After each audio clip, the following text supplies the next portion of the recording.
asalaamaaleykum mbokki internet yi ñuy safoo di seetaan ci chaîne yi nga xam ne ñoom ñoo seet si patriote boobu ngeen di jàkkaar lool di Muna Sonko ngeen ràññee ko lool nag ci li nga xam ne moom moo di réseaux sociaux yi particulièrement TikTok tey ñu war a seq ak moom ab jotaay jëm ci actualité politique balaa ñuy gën a guddal nag ñu bàyyi ko mu nuyoo ak internet yi ñu daal di dugg ci question yi Muna mën nga nuyoo ak internet yi. asalaamaaleykum mbokku internet yi maa ngi ziar ñëpp di jox ko si nekk sa wàccuwaay di nuyu samay waajur bu baax di nuyu samay mbokku patriote di nuyu samay abonné.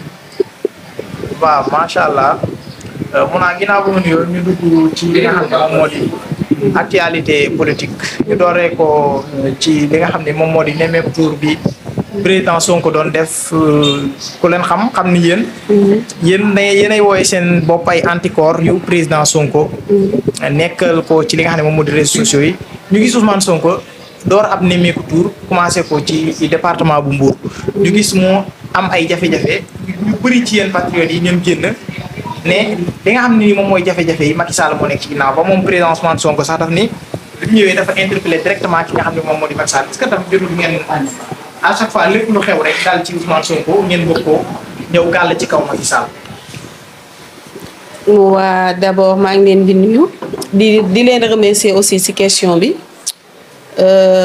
di nuyu suñu président Seydina Ousmane Sonko mu sell mi di ko ñaanal wér ak gudd fan waaye li xew ci nemmeeku tour bi mënuñu ko jiiñ keneen ku dul le président de la République muy Macky Sall.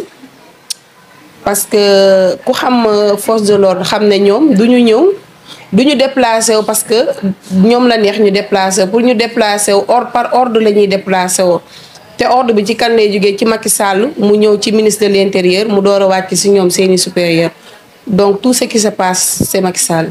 mais président de la République moom nee na yëgul woon li nga xam ne moo xew ci diwaanu Mbour parce que gendarmerie li nga xam ne moom moo di préfet moom moo ko jox ordre ngir mu dem parce que dafa jàppoon ni li nga xam ne moom moo di trouble à l'ordre public dafa nar a am moo tax ñoom ñu ñëw indi la nga xam ne ni moom moo fa xewoon léegi pourquoi nag ngeen bëgg a tourner loolu ni Macky Sall moom moo manigancé loolu parce que moom d'ailleurs taxaw na mu ne moom yëgul woon ni sax mbir moom noonu xew na fa. waaw moom loolu rek la mun a wax parce que moom en tant que président de tout un peuple mënul ñëw ne man moom yëgoon na ko parce que moom ci jëm bopp xam na ne lii xeetu injustice la te moom ça ne n'arrange même pas sax muy appuyer que ne moom yëg na ko donc Macky Sall loolu rek la mun a wax. mais moom tam est-ce que bi mu ko yëgee changement amul ci mbir yi parce que gis na depuis bi nga xamee ne moom dem na ba yëg loolu noonu amaatul benn yoon bi nga xam ne Ousmane Sonko génn na ko ci nemmeeku tur yi ñu daal di dajewaat wala jànkonteel ak ay jafe-jafe yi nga xam ne jànkonte woon na moom ci premier jour bi kon ndax jàppoon ni yëg gi ko Macky Sall yëg taxul mu am saafara. non loolu taxul mu am saafara c'est-à-dire Macky mbër la boo xamante ne ay cumbukaayam moo commencé jeex ay dafa jeex ba pare. Macky il n'était pas en position ñuy continuer seen xeetu ñaawte fi ñu doon def Ousmane Sonko parce que xam nañ ne buñ ko continuer sénégalais dañuy génne ci mbedd bi te loolu du arranger Macky Sall moo tax mu cédé moom il a cédé mais du question ne daf ko yëg moo tax mu dox si tànk jéego loolu gëwuma ko. waaw yow daal kon bu ma déggee ni nga waxee mooy da nga jàpp ni kon mbir yooyu noonu mbiru politique la maanaam daal ay mbiru politique moo lal. li nga xam ni kon moom moo arrivé Ousmane Sonko foofu ci diwaanu Mbour. bien sûr. léegi kon dañuy rek jàll ci li nga xam ni moom mooy ci seen ni ñu koy waxtee jigéen boobu Aminata Touré. Aminata Touré gis nañ yenn ci ñi nga xam ne dañuy wooyee seen bay bopp patriote ñu gis ko ci mel ni Habib Sy nekkoon directeur du cabinet maître Abdoulaye Wade mu ne. dafa bëgg Mimi Touré. doon benn ak président Ousmane Sonko dana doon lu nga xam ne lu baax lay doon ci président Ousmane Sonko. naka nga gisee xalaat boobu nga xam ne moom indi na ko jàpp ni Ousmane Sonko ak Mimi Touré dañu war a doon benn yow ban gis-gis nga am ci mbir boobu. waaw man gis-gis bi ma si am en tant que activiste mooy Ousmane Sonko warul nangu loolu sax parce que Mimi Touré ci élection législative yi passé ñëpp gis nañ fi nu mu fa demee génn na jékkati na ay kàddu yu ñagas sànni ko si suñu leader mii di Ousmane Sonko. sànni ko ci waa Pastef sànni ko ci opposition bi ñoom Barth ñoom Déthié ñoom Khalifa amul kenn ku mu bàyyi donc tey Mimi Touré bu ñu toogee ñu ne dafa war a rencontrer Sonko ñëw fekk ci opposition bi man loolu ànduma ci te Ousmane Sonko ce n'est pas dans son intérêt muy dem di ànd ak Mimi Touré. ndax jàppoon itam àndam ak Mimi Touré du ko yokkalaat lenn ci li nga xam ne nii moom la jotoon a am ci li nga xam ne moom moo di mbooloo gis nañ Mimi Touré quitté na li nga xam ne moom moo di Benno Bokk Yaakaar te moom bokkoon na ci ñi gënoon a am doole ci li nga xam ne moom moo di APR. est-ce que kon génnam ci APR ñëw fa seen i jàppale Ousmane Sonko du ko am lu mu ko apporter am te. non man gisuma ne dina am lu mu ko apporter au contraire bu ko defee dina am fu muy am fayit parce que depuis lors Ousmane Sonko il n'a jamais été avec Mimi Touré. Ousmane Sonko d'ailleurs ci sorti ñu gis waa Yewwi bindu ko mooy que ne Ousmane Sonko il n'a jamais rencontré Mimi Touré à part photo wala ci internet bi donc man gisuma benn intérêt bu Mimi Touré mën a apporter Ousmane Sonko sincèrement. dañuy des kon ba tey rek ci Aminata Touré parce que moom gisoon nañ ko d'ailleurs mu génnoon bëgg a def benn projet de loi pour yóbbu ko assemblée. ngir président bu ñu fi tegati rek dootoo mën di à chaque fois ngay jël ay postu di ko jox ñi nga xam ne si ni ñoom ñooy say famille. naka nga gisee projet de loi boobu ndax jàppoo ni projet de loi boobu lu gën la le fait que président di toog jël ñi ko gën a jege di leen teg ci li nga xam ne ni moom moo di nguur gi wala da nga jàpp ni loolu noonu yow bokkoo ci gisin ak ki nga xam ne moom moo di Aminata Touré. si bokk naa ci gis nag ki nga xamante ne mooy Aminata Touré parce que moom président defe naa fi nga xamante ne yow poste bi leer na la ne yow sa mbokk bi nga fi mën a teg compétent wul pour aki poste boobu jaru nga ko fay teg mun nga xool keneen koo xam ne laaloo woo leen dara lu dul Sénégal ngeen bokk mu doon kuy liggéey ci état nga jël ko teg ko ci mais pas parce que da nga bokk nit ki nga jël ko rek teg ko ci foo xamante ne moom il n'est pas compétent pour gérer poste boobu.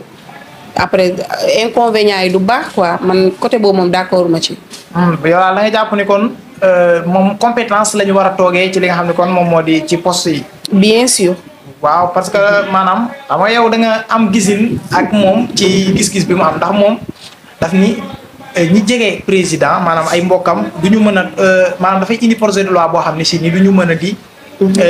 occuper place yi nga xam ne si ni moom mooy ci moom moo ne ci nguur bi ndax jàppoon itam maanaam. même nit bu fekkente ne dafa jege président te am compétence fu doxal poste bi nga xam ne si nii moom la yor est-ce que tam jàppoo ni war nañ ko mën a jox ak lu mu noonu doon bokk ki nga xam ne moom moo di président. waaw bu fekkee am na compétence bi mooy ce que je viens de dire rek bu fekkee am na compétence bi mën na ko doxal mu leer ko ne tey bu ko fa tegee dina prouver te dina doxal loo xamante ne ci intérêt sénégalais lay jëm amul benn problème. mais des fois tamit da ciy baax ñuy sóoraale ñi nga xamante ne ñu ngi ci mbedd bi te am nañ compétence. léegi dañuy jàll kon rek directement ci médiation yi Mame Matar Gueye di dox entre Ousmane Sonko ak Macky Sall ni daf leen bëgg a jubóole wala indiwaat jàmm ci li nga xam ne moom moo di réew mi ndaka nga gisee loolu ndax jàppoo ni lu gën lay doon ci Ousmane Sonko muy médiation yi nga xam ne Mame Matar Gueye bu Jamra mi ngi koy bëgg di def ci diggante Macky Sall ak Ousmane Sonko.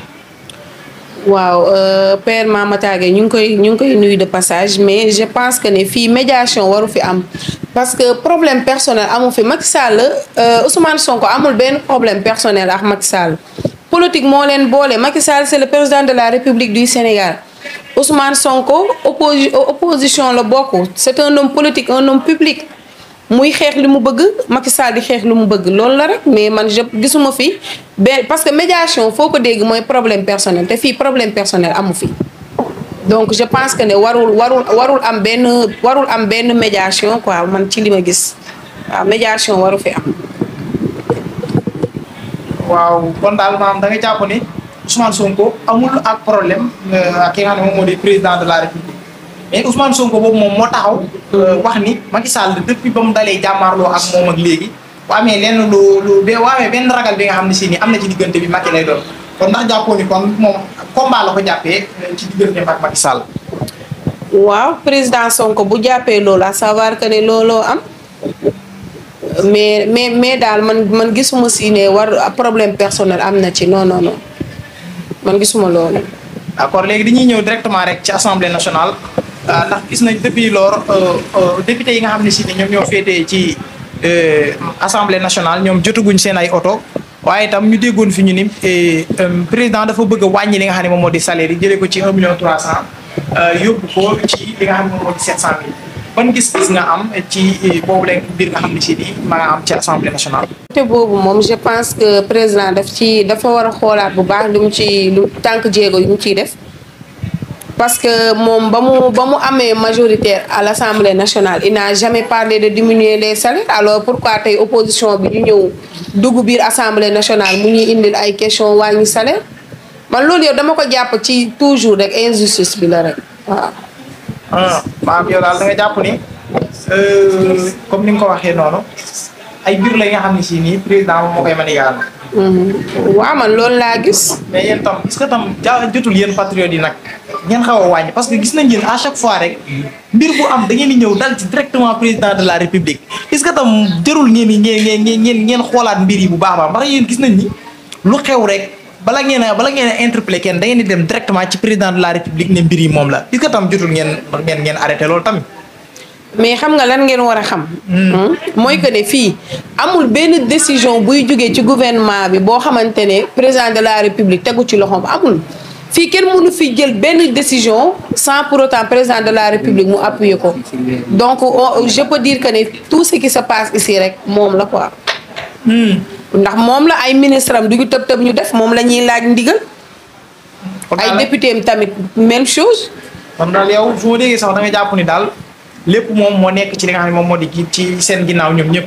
en tout cas c'est lui le président de la république du Sénégal dara du ko échappé. naka nga gisee woo gi nga xam ne ñu bëri ñu ngi koy wax ku ci mel ni Pape Alé Niang ñu ngi koy wax ni dañ ko bëgg a woo président Ousmane Sonko. ndax jàppoo ni woote googu ñu ko nar a woo. mënta indiwaat ji ju mel ni jëm fi indi woon te mois de mars wala jàppoon ni tam woo googu noonu pour éliminer ko lay doon ci li nga xam ne moom moo di élection yi ñu dëgmal di 2024. waaw woote boobu moom dinaa sawar tontu ci parce que comme ni ko président Sonko waxee rek lii seen procès la ñoom parce que ñoom ñoo def seen complot ñoo teg seen plan donc procès bu naree am seen procès la ñoom. ñun Sonko bañul dem procès parce que bu fekkonte ne ñoom jàpp nañ su lu solide je pense que ne dossier bi du traîner ba yegg si fii fu mu yegg si nii tey parce que dossier bi yéex na am na ci ay 14 morts loolu yëpp c'est des choses yoo xamante ne dañ ko war a régler une bonne fois pour toutes waaw. kon daal da nga jàpp ni Ousmane Sonko moom buñ ko woon tey pare na pour dem wuy ji ci li nga xam ne moom moo di dossier bi. waaw président Ousmane Sonko bu paree pour dem wuy ji rek mooy que ne ñun patriotes yi tamit pare nañ tànkam suñu tànk.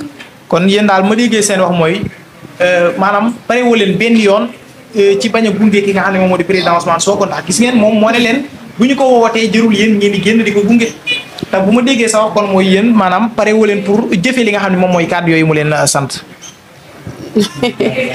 waaw président Ousmane Sonko loolu rek la mun a wax que ne moom buñ ko woowee ñun ñu toog moom mu dem wuyu santul kenn gunge ko mais ñun dañ koy gunge. même nemmeeku tour bi Ousmane Sonko il n'a jamais dit patriotes yi génne leen gunge ma c'est-à-dire Sonko ñun ñoo ko bëggal suñu bopp tànkam suñu tànk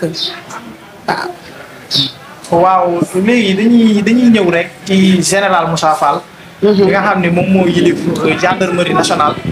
jamono yëpp ñu dégg ñu ne dafa feebar ñi naan loolu fake news la ñi naan moom mi ngi ci jàmmam mais am na yenn ci yéen patriotes yi ñoo xam ne si li muy génn.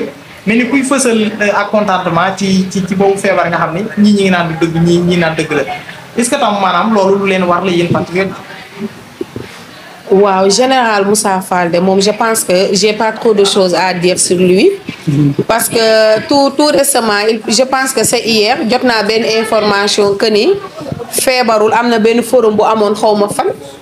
envoyé woon nañ ma ko sax que ne moom moo ko inauguré demoon mu ngi woon foofu mais bu fekkee ne tamit aussi il est malade man duma yàlla duma yàlla duma yonent bi mais li ma mën a wax rek mooy que ne lu waay rendi rek sa loxo lay naaj.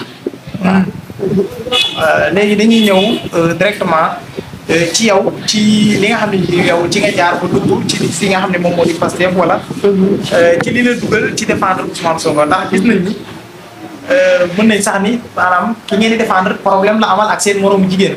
pourquoi ngeen bàyyi fa seen moroomu jigéen moom yéen ñëw pour défendre ko moom.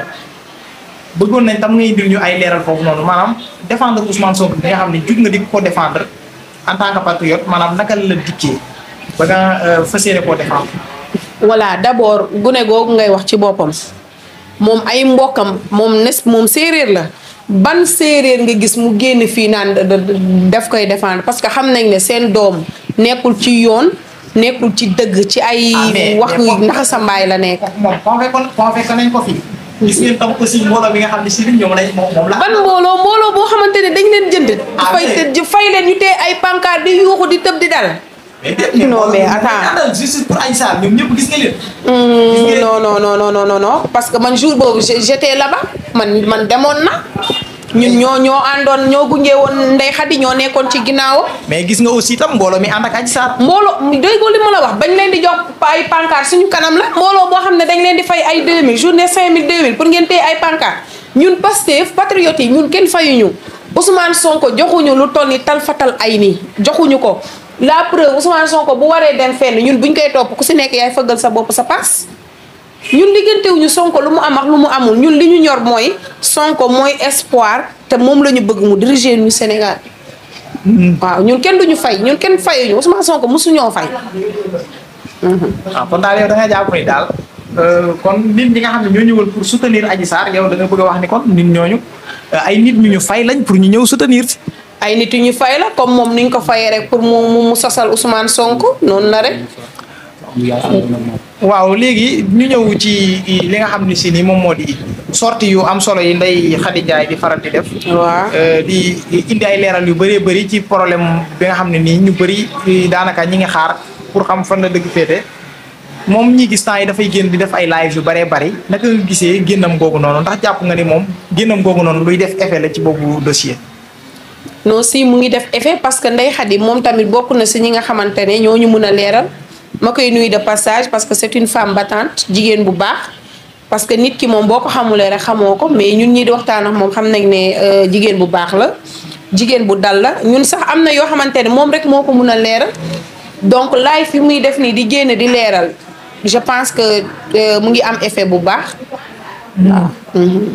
waaw léegi dañuy ñëw xaw a revenir à tuuti rek ci seen mbokk Kaliphone ndax moom gis ngeen problème bi nga xam ne amoon na ko fi bi mu ñëwee fii Sénégal. ak benn mannequin bi nga xam ne mi ngi wuyoo ci turu Adja Thiaré ñu ci bëri doon xaar maanaam mu tëdd lu bëree bëri mu tëdd li nga xam ne moom moo di 1 an waaye mu war a maanaam mu nekk 1 an yi nga xam ne si ni benn weer la ciy tëdd. ñu amaan ko li nga xam ne moom moo di 500 000. di ko toppee coup et blessure volontaire ndax jàppoo ni mbir moomu noonu ñu koy toppee dafa oyof par rapport ak moom li nga xam ne si ni moom la doon def. parce que ñëpp xam nañ au début dañ ko ndaw si daf ko porté woon plainte pour tentative de viol mujj gi ñu koy toppee coup et blessure volontaire yow ban jàngat ngay indi ci mbiru Kaliphone Sall boobu. aw ma dara lu may wax ci moom man du ma wax ci nit ku bon. déet maa xam nga. non Sénégal la ñuy waxtaanee. non mais kooku man kooku ban importance la am sax ba ñu war a wax ci moom def na ay defam. Puisque moom d'ailleurs moom fi mu far c'est eux qui font la loi non. moom état la àndal. ils n'ont qu'à régler ça man loolu sama yoon nekku si buñ ko tëjee 10 ans 20 ans 60 ans mu war a fay mandat 2 milliards 1 milliard 1 million man loolu sama yoon nekku si c'est eux rek ñoom ñoo xam. waaw ñoom ñoo xam te yéene néeg la borom rek a ciy fanaan. kon da nga jàpp ni daal moom comme li ko daal lii lu mu leen yéene woon la yéen wala lu mu yéene woon seen ditta. en tout cas lu waaye yéene nit ci lu bon rek jàpp ne yaa si jiitu loolu rek laa am lu may wax ci moom. waaw dañuy jeexale ko mbir yi nga xam ne si nii mooy audio Gaston Mbengue yi nga xam ne. temps yi xawoon na fi nekk actualité muy mbir yu doy waar yow sax ñu gis la ci nga def ci ay révélation di wax ni moom dafa war a maytu Ousmane Sonko. yéen tam lu tax yéen patriotes yi képp koo xam ne si ni dafa contre Ousmane Sonko bu amee problème rek ngeen bëgg ni ak Ousmane Sonko moo ko dal wala lim dëgmal Ousmane Sonko moo tax ay mbiram commencé tëju est-ce que tam jaaduwul nag yéen tam ngeen xaw a wàññi ci benn côté. bu ko ak Ousmane Sonko dalee lan moo ko dal. ah mais àdduna ak ay tolof tolof ñoo ànd mais yéen dañuy gis à chaque fois. yan tolof tolof yow arrêté yan tolof tolof kilifa bu toll ni moom. kilifa bu toll ni moom di audio wante ak ay traîner. ndax jàppoon itam audio yooyu luñ montage la parce que gis nañ ci lu ne. ah en tout cas bu doonee montage ñun suñu yoon nekku si comme mbiru Sonko ak Adji Sarr bi nu mu doone complot moom mu génn plateau toog na fa di ko dëggal ñu nit na mu toogee di dëggal ñu nit noonu la ñuy dëggalee ñun gel bi sax man moom gel bi laa gën a gëm ko Gaston Mbengue li gel bu wax ci man moo gën a yenu maanaam que li Gaston Mbengue wax xam nga tout récemment moom tamit génnoon na naan Ousmane Sonko la ñu yeb de waaye ñoom li ñuy def dugg na fii génn na fii ce n'est que le début du commencement ils vont tous souffrir. léegi ñu jeexalee ko troisième candidature ñu def coow nag bi nga xam ni daanaka actuellement moom moo leen laal yéen patriotes yi. ndax fu ñu ko tuddee rek dafa mel ni da ngeen di commencé saxaar daal. ñu gis fan yi ngeen xeex jëm ci li nga xam ne moom moo di troisième candidature. alors que constitution bi changé woon nañ ko. ci référendum bi jàll. ñu jëlee woon li nga xam ne moom moo di mandat yi ci 7 ans indi ko ci 5 ans Macky Sall am na benn mandat 7 ans ba pare ndax jàppoonte ni tam mu amagul ñaari mandat 5 ans war na mën a defaat beneen mandat 5 ans parce que moom mandat 7 ans la defagul ak benn 5 ans kon ndax jàppoon ne dese na ko beneen 5 ans pour mu mën a matal ñaari mandat. ban 5 ans Macky Sall yow. yéen a d'accord ñu jëlee loi bi ci 7 ans indi ko ci 5 ans mu defagul benn 5 ans. ndax jàppoon ni war na mën a defaat beneen 5 ans. Macky Sall même bu fekkoonte ne sa constitution bi may na ko mu présenté wu élection yi di ñëw. nous on n'a pas besoin de lui il n'a qu'à partir na dem. mais est-ce que amul sañ-sañu tamit indiwaat beneen candidature. parce que waaw bu amee sañ-sañ bi na ko def. bu amee sañ-sañ bi na ko def après noonu situation bi retourné rek mu xam ne moom la.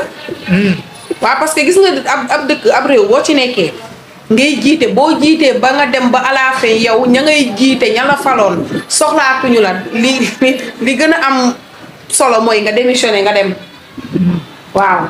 kon daal yéen maanaam da ngeen a taxaw temm ngir président de la république jóge fi. man de su ma sañoon sax tey 20h mu génn ne moom day dem. ñu souhaité ko bon vent. est-ce que tam maanaam yow gisoo ni moom war na mën a defaat beneen candidature. wala non gisuma loolu parce que ñun doyal nañ ci moom. yow xanaa yow coono bi dëkk bi nekkee gisoo ko.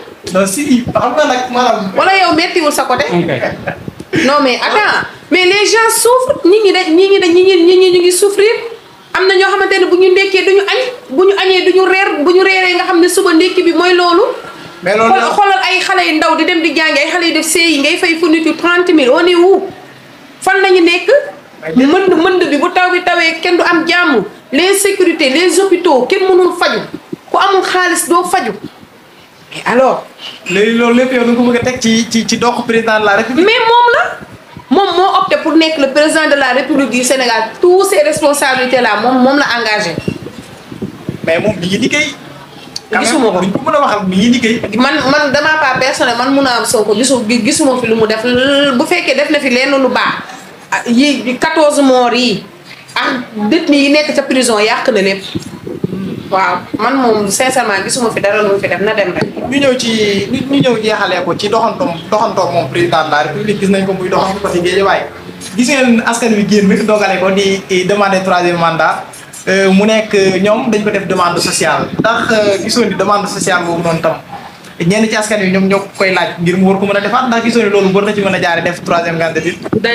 pour commencer sax d'accord ma si question bi nga posé parce que. bul ne askan bi génn. ban askan moo génn. mais 5 personnes mooy askan bi 5.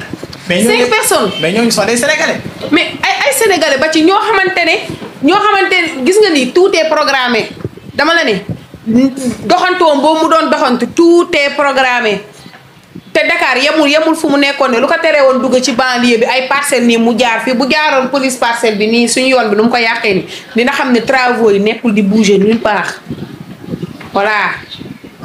gisuma fi dara loo xamante ne dafa naturel au fait. non fii dara naturel la fii. kon daal yow bu ma déggee da nga bëgg ni maanaam génnam boobu noonu ak ñooñu nga xam ne ñoom ñoo ko dogaale kon yow da nga bëgg a dëggal ni nekkul li nga xam ne si ni lu naturel. non dara naturel la fii nag saa waaye ñun duñu ay dof de fii dara naturel la fii. bu fekkonte ne lu naturel kon dama la ne population bi day génn dar Macky Sall ni dar man dara. est-ce que du tamit moment yi nga xam ne moom la ko fekk moo tax parce que gis ngeen ni fi mu nekkoon genre autoroute la nekkul tam ay nit yu bëri ñoom ñoo nekkul ay kër tam aussi ñoom ñoo ko jege. dama ne autoroute bi boo demee di nga fa fekk ay jaaykatu Clémentine di nga fa fekk ay jaaykatu foofu dar kaso mais yow bàyyi leen ma waay fii tout est programmé.